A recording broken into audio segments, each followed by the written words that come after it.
네, 안녕하세요. 테슬라 투자로 은퇴하기 아트란TV입니다. 테슬라에게 더 유리해진 시장 상황인 것 같아요. 어떤 건지 같이 알아보도록 하겠고요. 그런데 주가는 신통치 않은 것 같습니다. 그리고 테슬라 실적 발표가 코앞으로 다가왔죠. 서프라이즈를 기록할 수도 있을 것 같은데요. 서프라이즈면 주가가 오를까요? 같이 알아보도록 하겠습니다.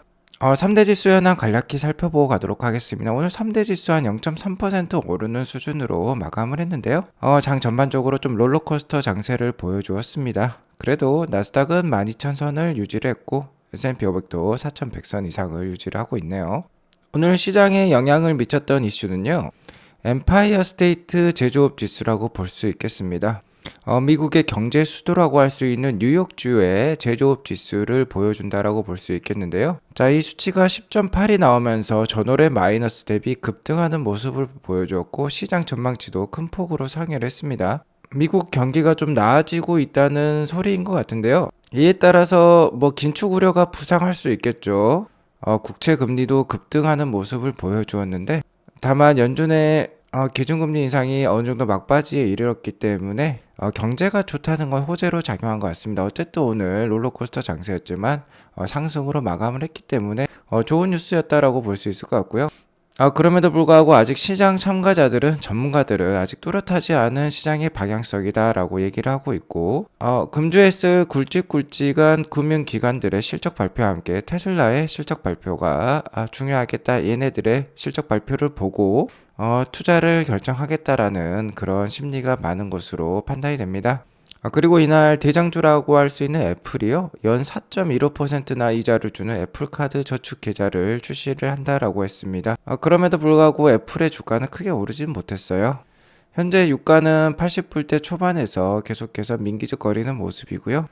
이에 따라서 에너지 주식은 오늘 그다지 좋지는 않았습니다. 애플도 0.01%밖에 보합권의 모습을 보여주었어요. 신제품을 출시를 했지만 신서비스를. 자, 그리고 테슬라는 1.1% 상승하는 모습을 보여주었습니다. 금융주들도 전반적으로 좋은 모습을 보여주고 있네요. 나스닥 일봉 차트를 보면 한 11,800선 정도를 지지라인으로 삼고 계속해서 이 위에서 위치하려는 듯한 모습이 강하다라고 볼 수 있겠습니다. 전반적으로 상승 쐐기형이라 해야 될까요? 저점을 높이는 그런 쐐기형의 패턴을 보여주고 있는데 역시 중요한 건 12,300선 돌파라고 말씀을 드렸죠. 12,300선을 돌파해서 새로운 상승 추세가 나올 수도 있지만 아직까지는 금리 인상 막바지에 따른 호재와 하반기 경기 침체 우려라는 악재가 상충하는 상황이기 때문에 어느 한쪽이 이기게 되면 이제 방향성이 나오게 되는 것이겠죠. 어쨌든 11,000선이 중요하다라고 말씀을 드렸습니다. 아직까지는 11,000선과 갭이 상당히 벌어져 있다라고 볼 수 있겠지만 만약 급락을 보여주면서 11,000선을 뚫고 내려가면요. 하반기 경기 침체 우려감이 승리를 했다라고 볼 수 있겠습니다. 어쨌든 아직까지는 그렇게 부정적으로 볼 그런 기술적 흐름은 아니겠다라고 볼 수 있겠고요. 다만 5월 3일 FOMC까지는 횡보 장세가 어느 정도 전망이 되니까 조심해서 투자하실 필요가 있겠습니다. 오늘 시장에 가장 큰 영향을 미쳤던 매크로 이슈로는 엠파이어 스테이트 제조업 지수를 들을 수 있겠어요. 뉴욕주 소재 약 200개의 제조업체를 대상으로 한 설문조사를 통해서 산출하는 수치이고요. 이 수치가 0보다 크면 경기가 상승세에 있다라는 것을 뜻하고 0보다 미만일 경우에는 경기가 하락세이다라는 것을 뜻한다라고 볼 수 있겠어요. 지난 2020년 초반에 코로나 사태일 때도 이렇게 강한 하락세를 보여주었고 최근에도 하락세가 더 많은 모습입니다. 아무래도 경기 침체, 마일드한 경기 침체 상황을 지금 반영하고 있다라고 볼 수 있겠는데 최근 4개월간 계속 마이너스를 보이다가 이번 4월 달에 플러스 수치로 돌아섰어요. 자, 그렇기 때문에 어느 정도 의미가 있겠다. 이제 뉴욕주를 비롯해서 미국 경기가 반등하는 것이지 않겠느냐라고도 예상을 해볼 수 있겠지만 자, 작년 2022년부터 보면 한 3개월에서 2개월 정도 하락하면 1개월 정도 이렇게 상승하는 그런 시기가 있었기 때문에 아직까지는 뚜렷한 방향성이라고 볼 수 없겠죠. 연속적인 상승세, 2021년과 같은 이런 연속적인 상승세가 나와야지만 최소한 한 3, 4개월 이상의 상승세가 나와야지만 경기가 확장세에 있겠다라고 볼 수 있을 것 같습니다. 자, 그래서 아직은 뜨뜻미지근한 상태라고 볼 수 있겠어요. 아무튼 오늘의 이런 엠파이어 스테이트 제조업 지수의 상승세는요. 오히려 다음에 있을 5월 3일 FOMC 회의 때 금리 인상 확률을 높였다라고 볼 수 있겠습니다. 자, 최근까지는 이게 70%의 확률이었는데 지금 86.7%로 거의 0.25% 즉 베이비 스텝의 금리 인상 상승 정막이 상당히 커졌다라고 볼 수 있겠습니다. 자, 그리고 이를 유지하는 기간도 좀 늘어났어요. 한 7월까지도 유지가 될 것 같고 9월에서 나야 금리 인하에 돌입할 수 있겠다라는 확률이 좀 커졌다라고 볼 수 있겠습니다. 어쨌든 일단은 얼마 남지 않은 것으로 판단이 됩니다. 연준은 올해 연내에는 금리 인하는 없겠다라고 못을 박긴 했지만 어쨌든 올해만 잘 견뎌내면 내년부터는 그래도 좀 더 완화되는 움직임을 우리가 예상할 수 있을 것 같습니다. 자, 이런 상황에서 또 시장에 이슈가 된 뉴스가 하나 있었는데요.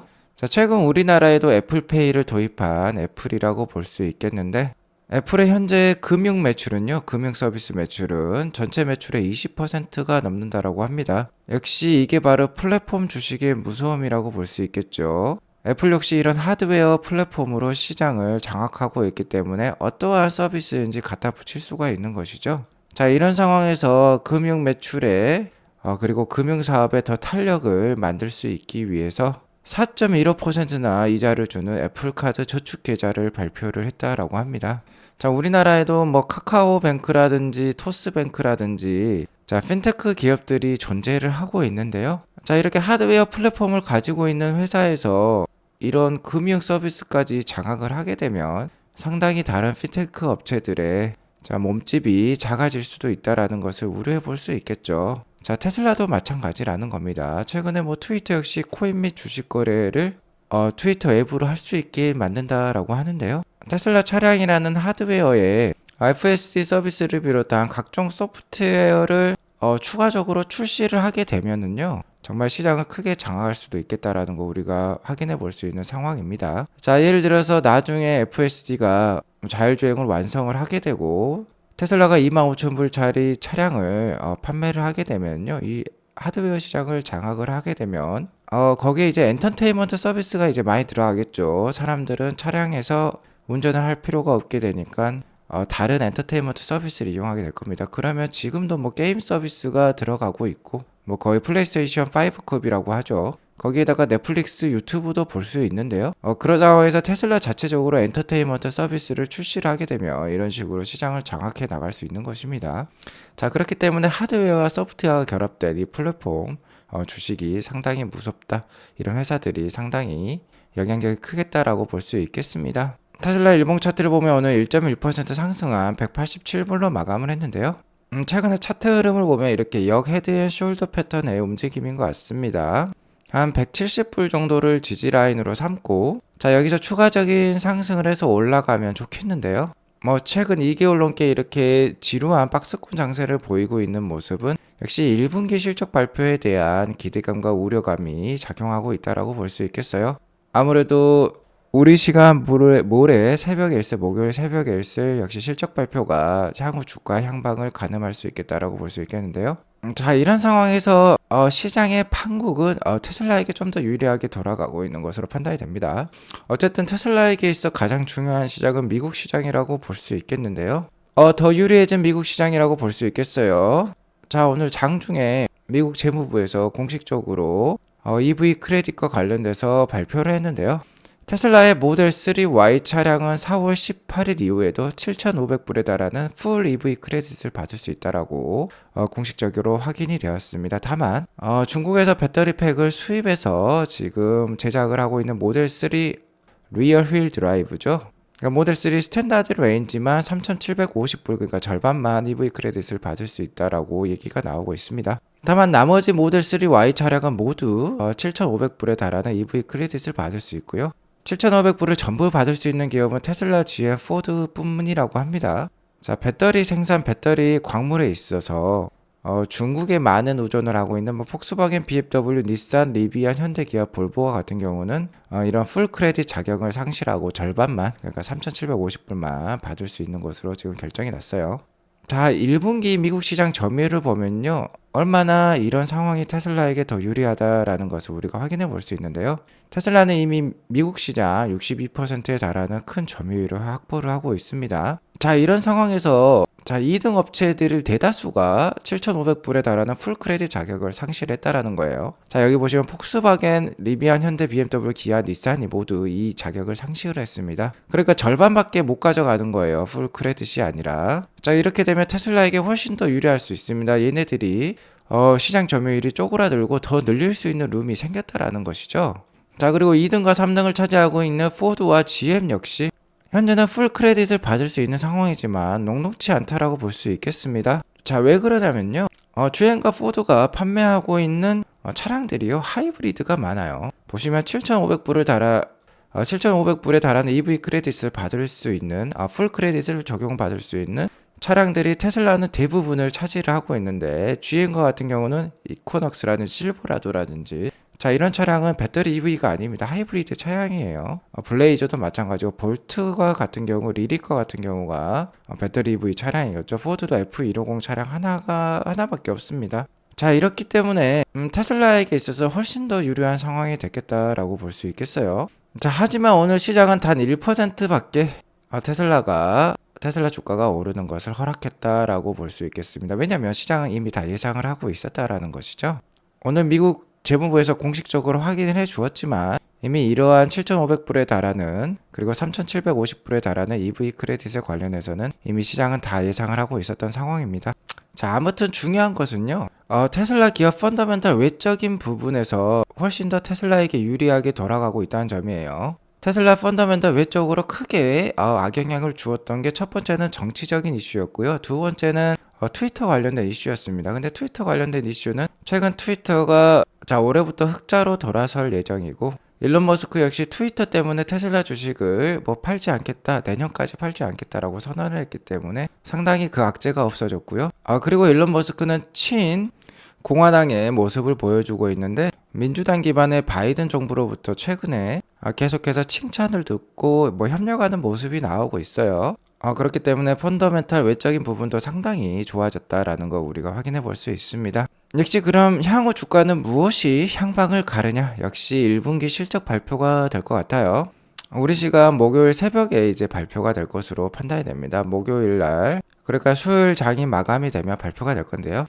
시장의 컨센서스는 한 0.85에서 0.86불 정도를 보여주고 있어요. 자, 그리고 테슬라는 그간 항상 시장의 컨센서스를 비트하는 그런 모습을 보여줬기 때문에, 자, 이번에도 어닝 서프라이즈를 기록할 가능성이 높다라고 보고 있습니다. 자, 그리고 최근 테슬라 실적 발표와 관련돼서 각 테슬라 인플루언서들의 오차값을 비교해 보면요, 최근 4개분기 오차값 합이 가장 작았던 게 트로이 테슬라이크였는데, 트로이 테슬라이크가 0.88불을 예상을 했다라고 합니다. 게리 블랙 같은 경우는 최근 작년 4분기였죠. 작년 4분기 실적 발표의 오차율이 두 번째로 낮았는데요. 게리 블랙 역시 0.95불까지 예상을 하고 있기 때문에 잘하면 한 0.9불까지도 나올 수도 있을 것 같아요. 자, 그리고 모 트위터 분께서는 전년 동기죠. 그러니까 2022년 1분기랑 올해 1분기랑 실적을 아마 이렇게 비교 분석을 했는데요.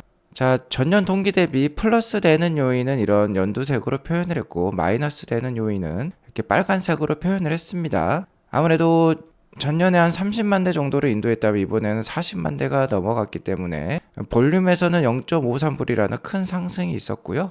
다만 올해 1분기에 대대적인 15%에서 20%에 달하는 차량 가격 인하가 있었죠. 자, 그렇기 때문에 0.54불 마이너스를 기록했다. 그러니까 볼륨 증가분을 가격 인하가 모두 상쇄시켜 버렸다라는 겁니다. 다만 ESS죠, 에너지 쪽에서 EPS 증가가 0.08불이 예상이 되고, 테슬라는 부채가 없고 현금이 많은 기업으로 지금 유명하죠. 그래서 인터레스트 인컴 이자율로 0.1불에 달하는 EPS 상승이 있겠다라고 얘기를 하고 있어요. 자, 이러면서 1.15불을 기록할 것이다. 전년 대비 0.08불 정도의 상승을 기록할 수 있을 것이다 라고 트위터 분께서도 이렇게 분석을 해 주었습니다. 자, 충분히 이런 실적이 나올 수도 있을 것 같은데요. 그 이유는요, 일단 테슬라의 deferred revenue라고 하죠. 그러니까 이연 매출이 아직까지 부채 계정에 들어가 있고, 이게 작년 말 기준으로는 2.8빌리언이 됩니다. 우리 돈 거의 3조 8천억 원에 달해요. 자, 테슬라는 작년 4분기부터 이 이연 매출에 대해서 부채가 아니라 매출과 수익으로 인식을 하기 시작을 했는데요. 자, 이 중에서 일부라도 매출과 수익으로 인식을 하게 되면 EPS가 게리블랙 예상치 0.95불도 넘어갈 수 있고요. 좀 전에 말씀드렸던 1.15불도 넘길 수도 있을 것 같습니다. 자, 그러니까 테슬라가 자체적으로 얼마든지 시장 컨센서스는 넘길 수 있다라는 거예요. 다만 히스토리컬리, 그러니까 역사적으로 봤을 때 실적 발표일에는 그렇게 주가가 좋진 않았습니다. 테슬라 단기 투자자로 유명한 이 모 트위터 분의 트윗을 보면요, 테슬라가 어닝을 비트하더라도 한 1에서 3% 정도 주가가 내려갈 것이다. 자, 그리고 미스를 하게 되면 3에서 5%, 그럼 미스를 하고 마진율까지 미스를 하게 되면 5에서 10%까지 하락할 수도 있겠다라고 지금 얘기를 하고 있어요. 자, 그러니까 댓글로 긍정적인 전망은 없나요? 라고 물어보니까 역시나 이분께서 역사는 반복될 것이다 라고만 얘기를 하고 있습니다. 하지만 뭐 단기 주가는 누구도 장담할 수 없어요. 어쨌든 우리가 알 수 있는 부분은, 자, 이런 식으로 이연 매출을 통해서 어닝 서프라이즈를 기록하더라도 중요한 건 주가는 내릴 수 있다라는 겁니다.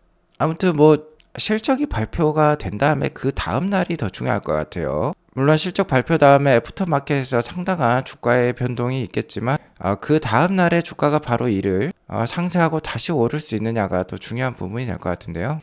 역시 이는 어닝콜에 달렸다라고 볼 수 있겠습니다. 일론 머스크가 직접 출연해서 여러저런 얘기를 할 건데요. 아무래도 다음 분기와 2023년 전체의 딜리버리 및 그로스 마진율에 대한 가이던스가 중요할 것 같아요. 자, 일단 딜리버리 전망치는 180만 대죠. 자, 180만 대를 달성할 수 있겠다. 우리는 훨씬 더 많은 오더를 갖고 있다 라고 얘기를 하면 좋을 것 같고요. 역시나 중요한 건 이 마진율이 되겠습니다.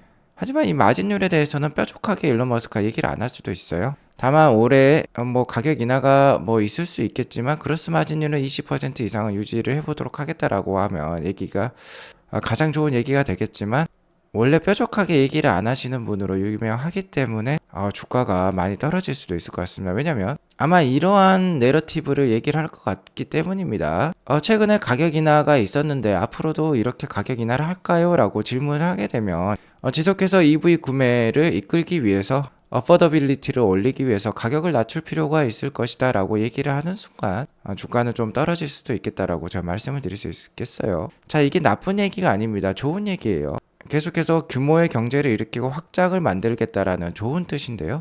이게 뭐 애널리스트나 투자자들에겐 또 안 좋게 들릴 수 있기 때문에 주가 변동이 심할 수도 있겠다라는 건 염두에 두시기 바라겠습니다. 아무튼 뭐 주식 투자 원투데이 하는 거 아니죠. 테슬라는 앞으로 보여줄 게 많습니다. 25,000불짜리 차량도 있고 이렇게 벤 차량도 있고 버스까지 만든다라고 했어요. 그리고 내년부터는 바야흐로 이제 사이버 트럭을 우리가 길거리에서 많이 만나볼 수 있게 됩니다. 대량 양산 체제에 들어가요. 자, 여기 사진에 보시면 바디 캐스팅의 모양이 나오고 있는데 여기 보시면 모델 Y인 것 같은데 여기는 좀 모양이 다릅니다.